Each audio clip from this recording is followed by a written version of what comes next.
Hey there, good evening everybody, and welcome to Metal, a show that I'm doing on Thursday nights, which may change in the near future, but on Thursday nights for now, here on Prog Monster.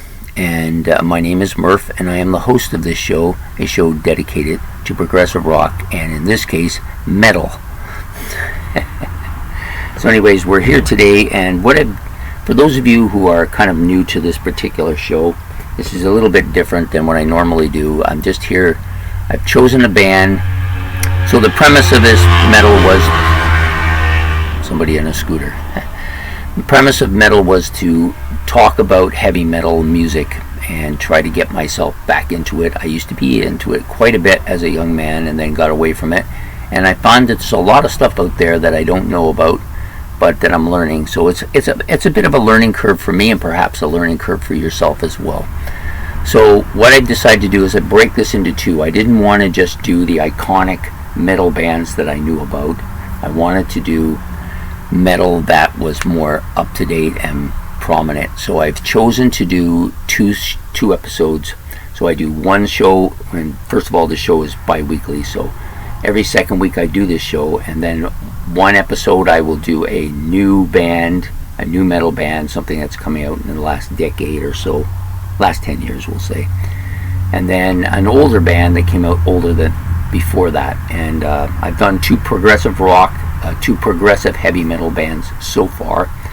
This one is just a metal band, and the band we're going to do today, before we get into it, so what I'm doing is I'm just going to talk about the band, maybe some of the lineup changes in it, their albums that they've put out, how they've been received, how they've done well, have they done well in the charts, are they a touring band, all that kind of stuff about them. So today the band we're choosing to do is going to be called Bad Wolves. Not going to be, but it is called Bad Wolves. They came together in I'm already back in the 19s, right? 2016 they came together as a band formed by their drummer, John Bokalin. I think it's Bokalin. So he had the idea for the band. He was the main writer and everything. So he started forming the band by recruiting other members from different bands, and he put together this band called Bad Wolves. They released their first studio album in 2017. With the band at the time consisted of Doc Coyle on lead guitar, backing vocals,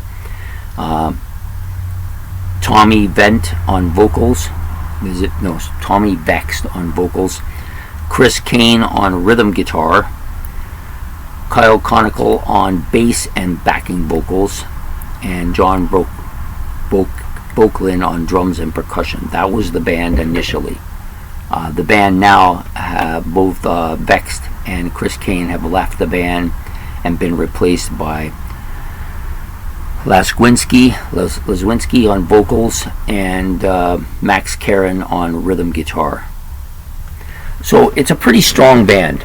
Okay, so that's the thing of it. They have 3 albums. All 3 albums are fairly similar. The last album I think is more poppy, a little bit more mainstream.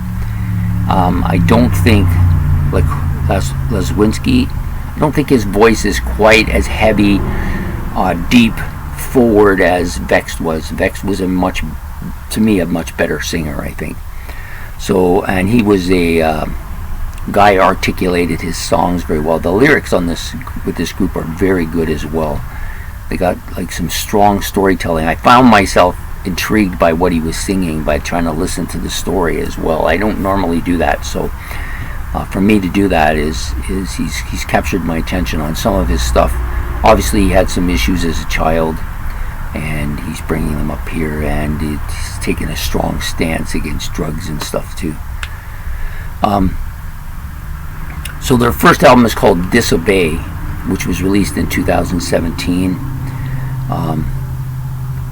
With Vext on vocals, of course. It's a kind of the initial track made me think it was going to be a speed metal album, and then that was the only one that was like that. Everything else was just pretty heavy riffing, lots of real So one thing about this band I like is they have a lot of really catchy riffs. The guy knows how to put together a riff, and very catchy stuff. Heavy at times, but also kind of, they have softer moments. But on the first album, not too many of them.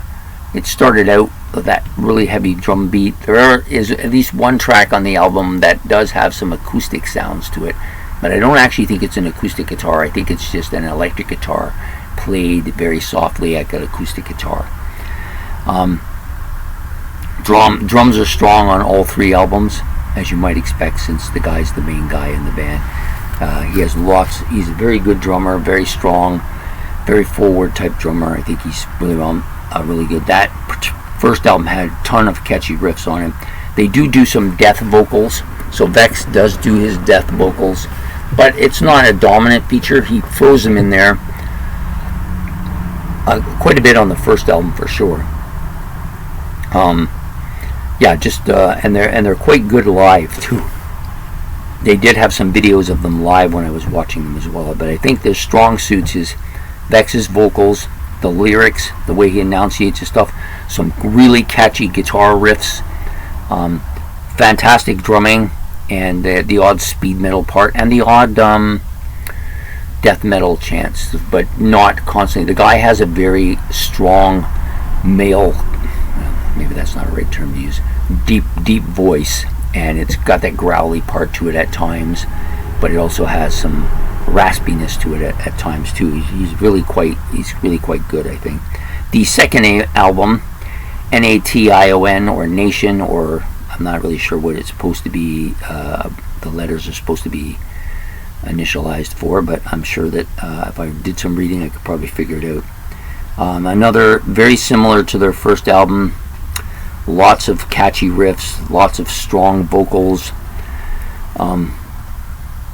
His storytelling gets a little better on this album. I think there's a couple of songs that I really, the one about his twin, that I thought was really catchy, and there's some really good storytelling on the album overall. There was a couple of songs that were a little bit mellower, but not overly. I found there wasn't as much death vocals on this one as well.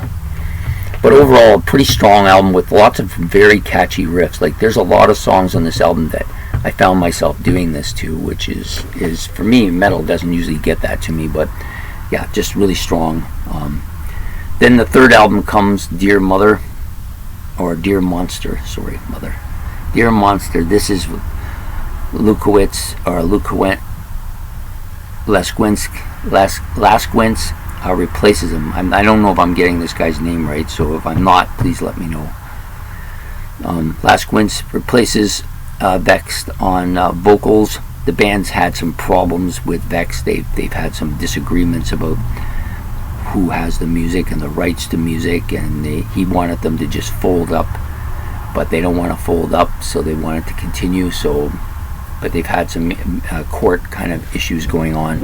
But Laskowitz took over the vocals, and then shortly after, Chris Kane left the band and was replaced by Max Karen on the rhythm guitar. So a pretty strong album as well. This one is much poppier in nature, though. It's not nearly, I don't find this as nearly as heavy as the first 2 albums.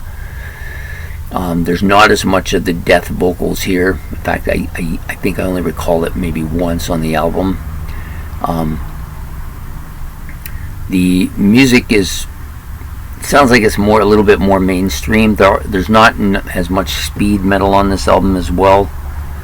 It does have a couple of fast-paced songs, but I wouldn't go that. And they used acoustic guitar on a couple of tracks here too. I was actually kind of surprised I heard that.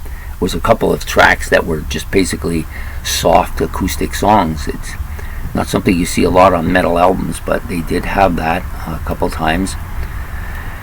Like I said, his voice is a little softer, maybe not as gruff, and tends to be a little bit more in the falsetto range. Yeah, overall so their albums are pretty solid. I think I prefer the first 2 over the last one. They sound more metalist. They're more metal core albums, I think. Lots of really good stuff. I just want to read. I wrote one particular note here. I just need to read what it says. Yeah, it's pretty much all the stuff I just said to you. And the band is continuing, of course. I don't know what the outcome has been of Vex's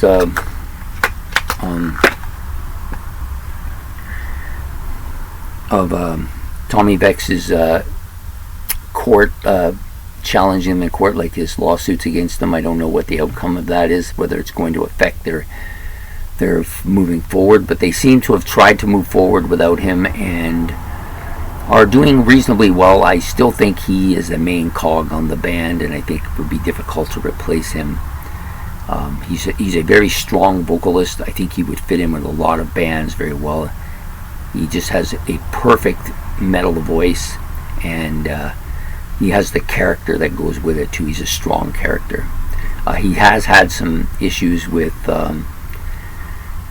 standing out against Black Lives Matter. I'm not really sure what any of that means, so I'm not going to get into that. But he has had some issues with that, and I think that's part of the reason why the band and him parted ways. If you want to do more research into why that whole thing's going on, be my guest. I didn't follow it. I'm more interested in the music than people's personal lives anyways. So anyways, I hope that you've enjoyed this episode of Metal, featuring Bad Wolves and their 3 studio albums and their history and about them in general. This is a band I look forward to listening to more as I go along. I think you will find there's a ton of new bands out there. I had 4 or 5 I was debating to choose between them, but I chose these guys. I think that it's a good start in just a general metal category. So anyways, please like below and subscribe. It's much appreciated, and we will see you in a couple weeks with another metal. This will be a 10 and older band. I have a feeling I'm going to choose maybe one of my iconic bands just for something different to do, but we'll see. It'll really depend on how much time I have now. That there's no series coming out next month, so I may have extra time to do something like that, which is what I would use the time for. So take care, and I hope you enjoy your day, and we will see you again next 2 weeks from now on Metal, and next week on The Forward Champion. Take care.